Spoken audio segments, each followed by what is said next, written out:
guys, in today's video I will be showing you how to fix Capcut template loading problem. So the answer is easy. Just go to the settings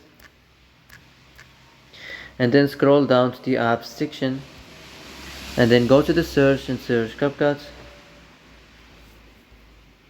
and next go to the storage, and here you will find this clear cache option. Click on it. Now you can go check it if it worked, and if it didn't you can try to restart your phone or turn the Wi-Fi off and on, or the Bluetooth or the airplane mode. Also you can try to clear data, but be careful. If you clear data, all the Capcut's data will be deleted. This includes all files, the settings, the accounts, the databases, etc. So be careful if you want to clear your data. Well, that's it for today's video. I hope this is the answer you've been looking for. If you like this video, don't forget to like and subscribe. And that's it.